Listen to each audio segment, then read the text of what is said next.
Thessalonica 5, verse 16, 17 to 18. Unang Thessalonica chapter 5 verse 16 to 18. Lagi kayong magalak, laging manalangin, at magpasalamat kayo kahit ano ang mangyari, dahil ito ang kalooban ng Diyos para sa inyo ng mga na kay Kristo Jesus.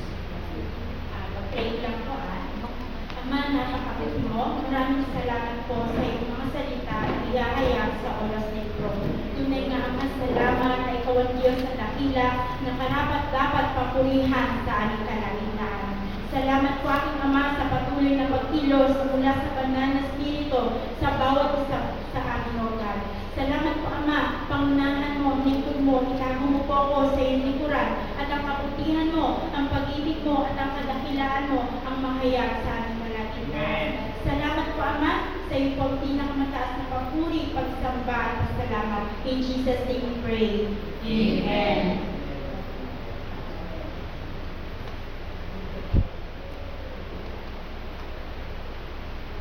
Okay, gaya po na sinabi kanina sa unang Thessalonica, sinabi doon sa verse 15, 16, okay. Magalak tayo lagi.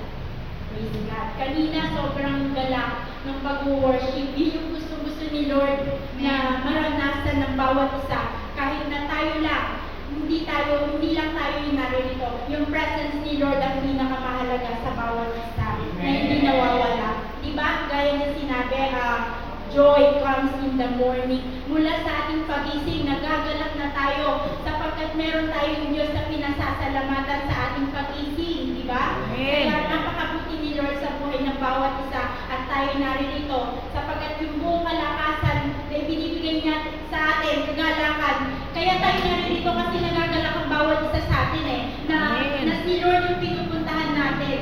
Si Lord yung gusto natin maramdaman kasi ang sarap ng presence niya, di ba? Ang sarap yung joyful na nilalagay niya sa bawat isa. Hanggang sa pag-uwi natin, dala-dala natin hanggang sa ating pagtulog yung kagalakan. Kaya ang ganda, joy comes in the morning. Hanggang sa pagtulog natin, dala-dala natin yung presence na kagalakan mula kay Lord. At sinabi din sa pangalawang verse, lagi tayong manalangin. Yes, napakabuti ni Lord kasi tinuruan niya tayo kung paano tayo manalangin ng tama. Hindi lang sa bibig, kundi mula sa puso. Yun yung gusto niya na maramdaman sa bawat isa. At yun din talaga yung gift ni Holy Spirit sa atin Kasi yun tinitignan niya yung heart natin.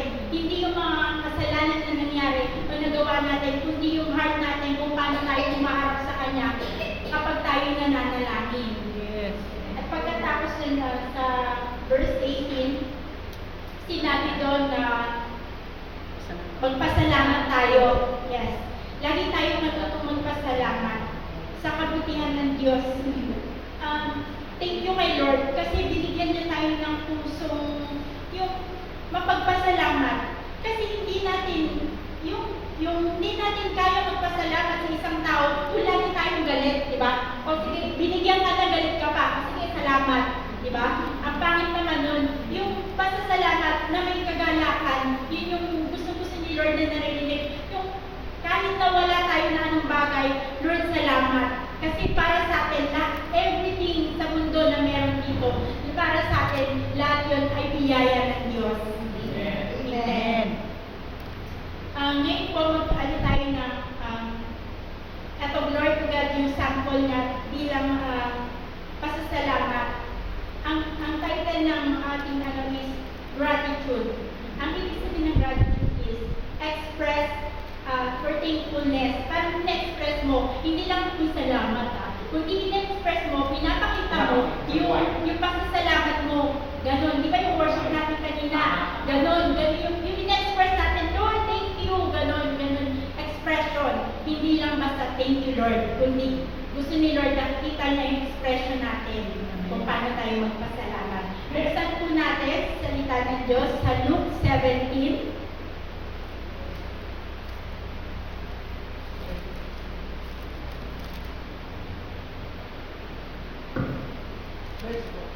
Verse 11 to 19.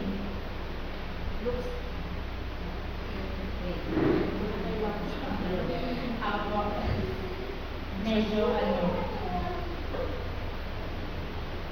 Lucas chapter 11, 17, 11, verse 19. Opo, 11. Sa paglalakbay ni Jesus papuntang Jerusalem, dumaan siya sa hangganan ng Galilea at Samaria. Nang papasok na siya sa isang nayon, sinalubong siya ng 10 lalaking may malubhang sakit sa balat. Tumayo lang sila sa malayo at sumigaw kay Jesus, "Panginoong Jesus, maawa po kayo sa amin." Nang makita sila ni Jesus, sinabi niya sa kanila, "Pumunta kayo sa mga pari at magpatingin sa kanila." At habang naglalakad pa lang sila, luminis na ang kanilang balat. Nang makita ng isa sa kanila na magaling na siya, bumalik siya kay Jesus at nagsisigaw ng papuri sa Diyos. Lumuhod siya sa harap ni Jesus at nagpasalamat sa kanya, isa siyang Samaritan. Sinabi ni Jesus, "Hindi ba't 10 ang pinagaling mo? Nasaan ang siyam? Bakit hindi bumalik ang iba upang magpuri sa Diyos, maliban sa taong ito na hindi Hudyo?" Sinabi niya sa lalaki, "Tumayo ka at umuwi na. Iniligtas ka ng pananampalataya." Amen. Hallelujah.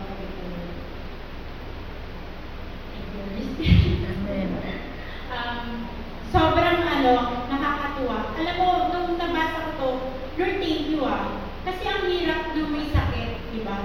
Na may sakit na nakakaawa. Kasi, katulad ng ketong, di ba? Which is, ang ganda kasi noon wala pang gamot. Pero praise God kasi dahil sa habang naman ng Diyos at pinahalo niya sa mga tao, nakagawa ang tao ng gamot, ng lunas para sa mga sakit na yan. Kung sabi ko, Lord, thank you kasi nung COVID, di ba? Ganun din yung nararanasan nung may mga ketong. Bawal silang makihalubilo sa mga tao. Naiiniwasan sila. Kasi syempre nakakahawa ka, di ba? So, hindi lang physically, kundi pati emotion nila na nasasaktan kasi kailangan nila kahit pamilya nila hindi nila makasama.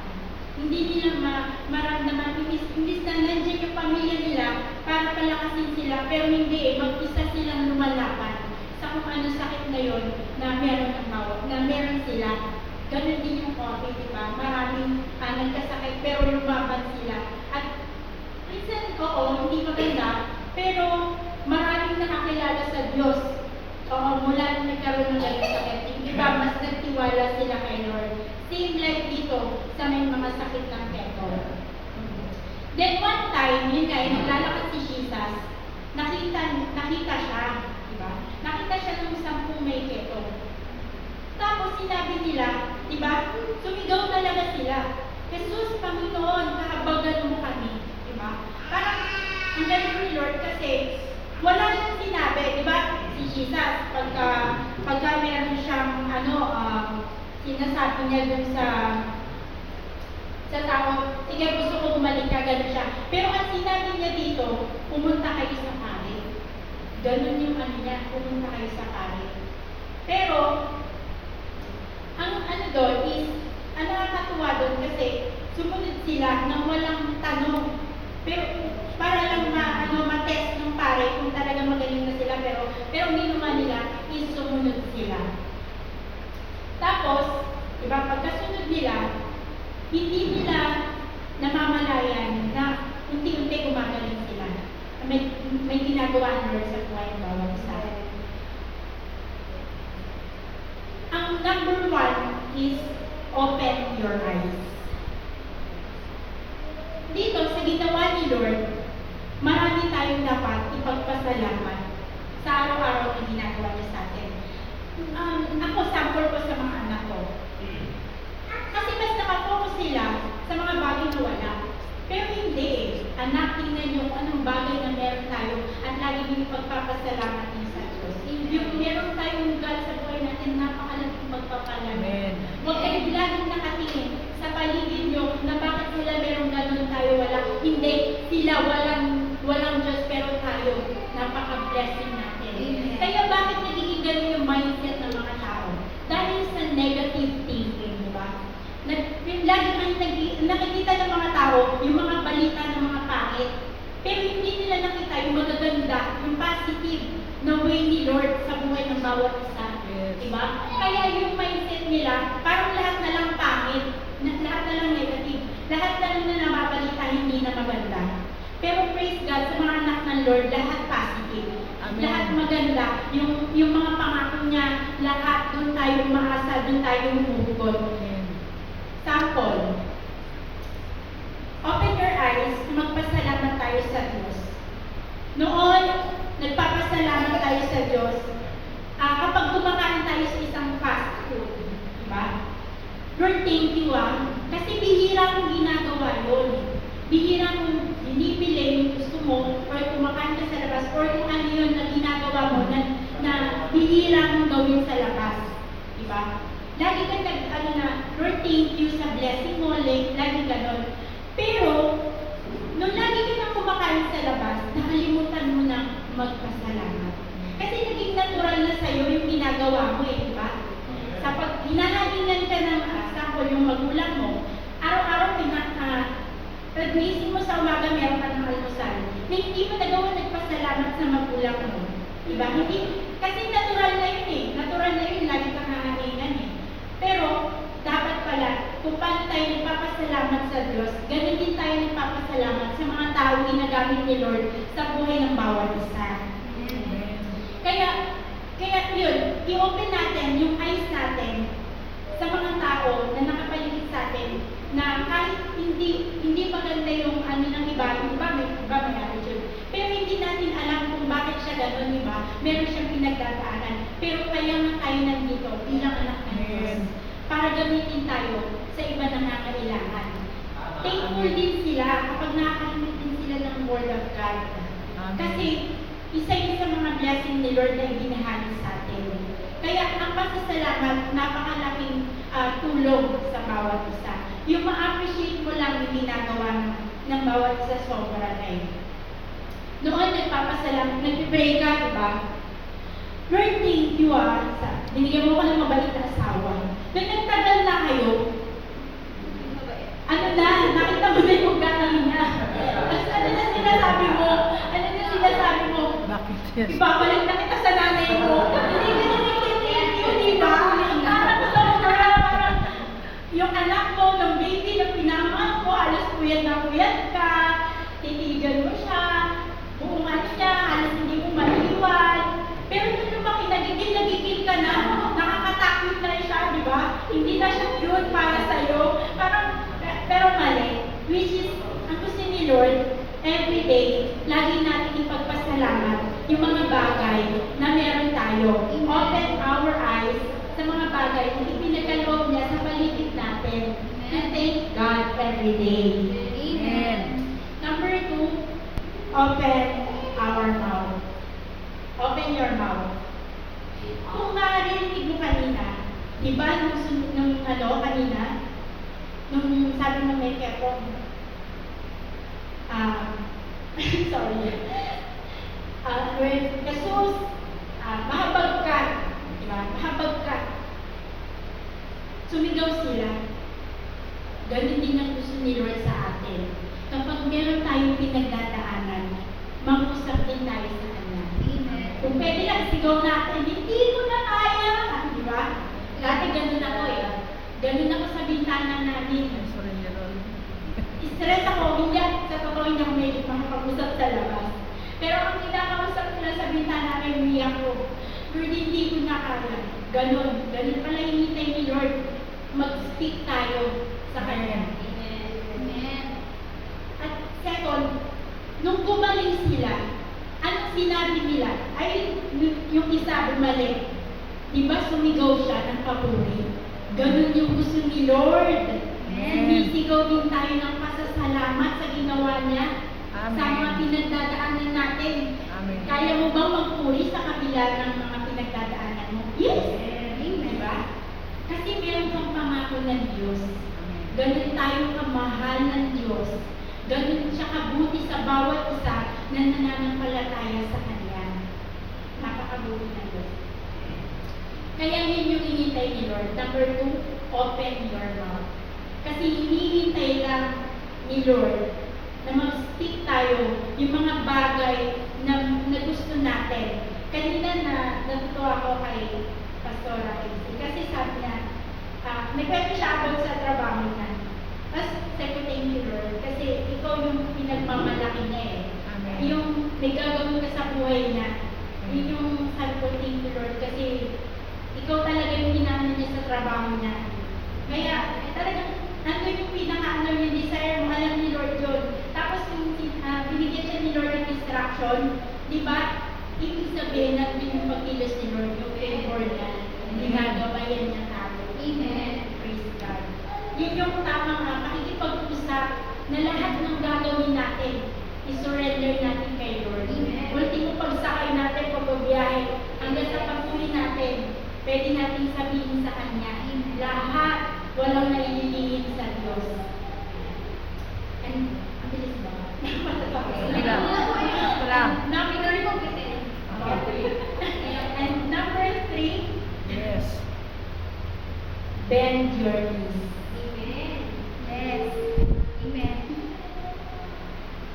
Sa bend your knees, sinabi dito sa 19, diba? Yung may ketong, nung nakita niya na siya'y pinagaling ni Jesus, lumuhod siya, nagpatira pa siya. Sa sobrang pasasalamat niya. Yun yung expression na hinihintay ni Lord. Gaya ng ginawa ni David, diba? Halos pangubara na siya, wala siyang pakialam. Sa paningin ng ibang tao, basta ang alam niya, nagpupuri siya sa Diyos na lumikha ng lahat ng bagay. Yun yung pinaka-thankful talaga. Yun yung nangyayari sa atin. Kahit kaya nung binasa kanina ni Pastora Mitch bago tayo mag-worship, diba? Sumigaw kayo. Ganun din yung ginawa ng may ketong. Sumigaw din siya. Diba? Para papurihan ng Diyos. Kung mapapansin natin sa verse 15, sorry, babalik ako. Diba? Sinabi lang ni Jesus sa kanila, lumakad ka at pumunta kayo sa pare.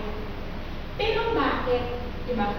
Sa 10 na yun, isa lang ang nakapansin na nagigil na siya habang naglalakad.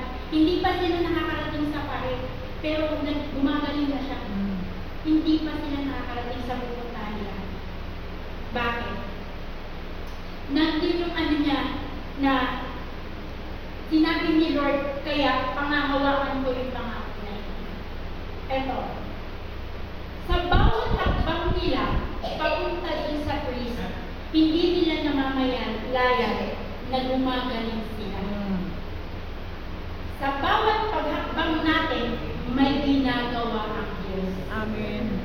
Hindi man instantly, pero there is a process. Yes. Process sa bawat isa sa paghakbang natin. Amen. Kaya kung sino yung may mga, ako din, talagang umano ko dito eh, Lord, thank you.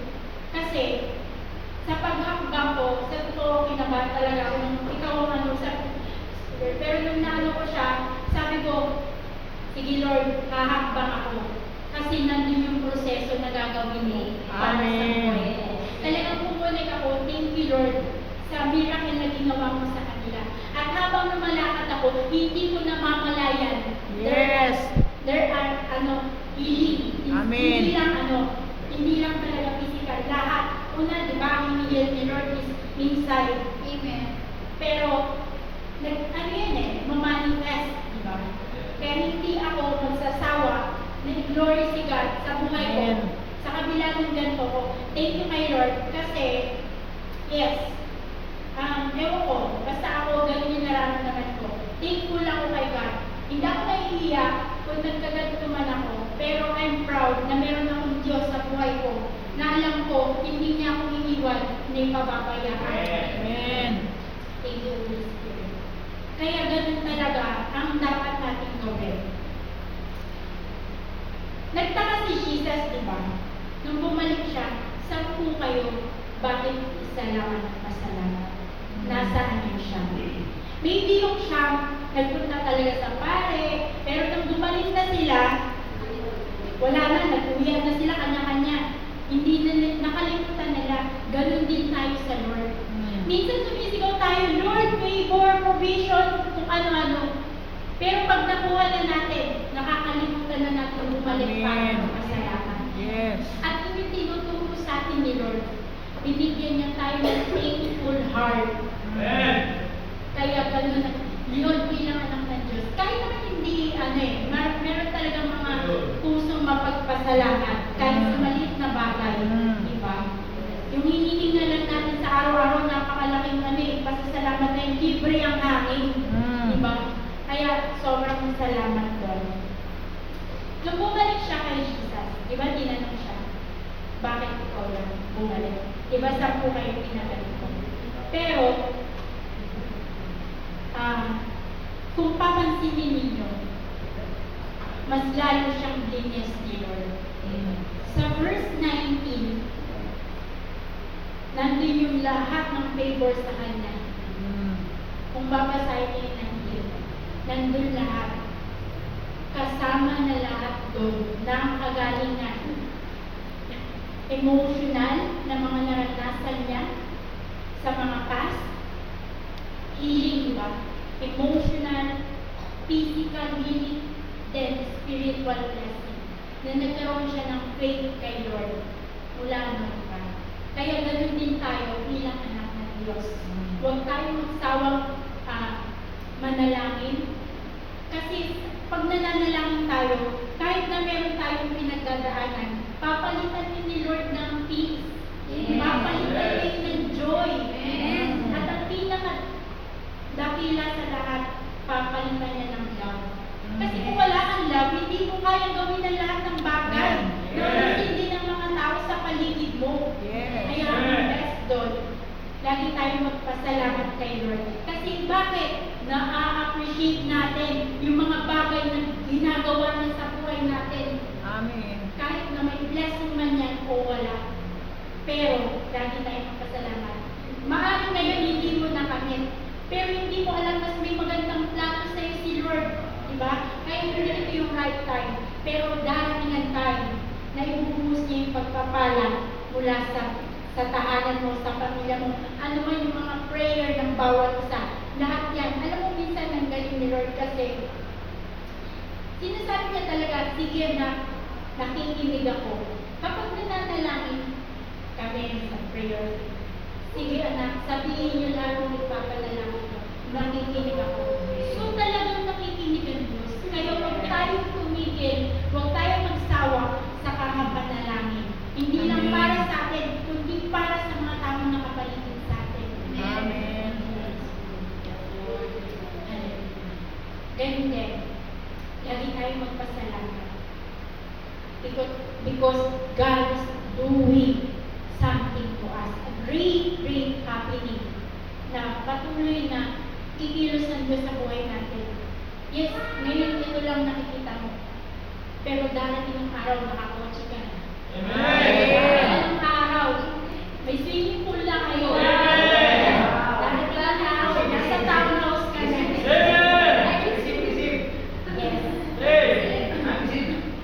Kaya, huwag kayong magsawa na lang kasi binubuksan ng Diyos at durungawan upang ibuhos sa mga pagpapala, lalo na sa mga totoong nagmamahal sa Kanya. Amen. At grateful thankful sa mga ginagawa niya sa buhay ng bawat isa. Amen. Amen. Close ka lang po. Ama, napakabuti mo. Salamat po sa iyong mga salita na inihayag sa oras na ito. Salamat po aking Ama sa banal na Espiritu na ipinagkaloob mo upang maunawaan namin yung mga bagay na ninais mo para sa amin. Thank you, Lord God, na meron kaming isang Ama na napakabuti, na hindi kami iniiwan yung pinababayaan sa kabila ng mga nangyayari sa mundo ito. Patuloy kaming aasa at mananampalataya sa iyo sa mga bagay na pinagkaloob mo sa amin. Hallelujah. Salamat po, Ama, sa oras na ito, Lord God, na nararamdaman ng bawat isa ang pagkilos mo, ang presensya mo, ang kadakilaan mo, at ang kaluwalhatian mo sa aming kalagitnaan. Salamat po, Ama, sa aming natutunan, sa aming pag-uwi, Lord God, na hanggang ngayon, Lord God, na sa aming pag-uwi, sa aming pagtulog, sa bawat araw, bawat minuto na kami magpapasalamat mula mula sa iyong kabutihan. Salamat po, Ama, sa iluhan mo po ng banal mo ang aming mga narinig mula sa iyong salita, O God, at maging sandata namin ito sa anumang gawa ng kalaban na hindi makakapanakit sa amin, sa pangalan ni Jesus. Salamat po, Ama, sa iyong pong mataas na papuri, pagsamba at pasalamat. In Jesus' name we pray. Amen.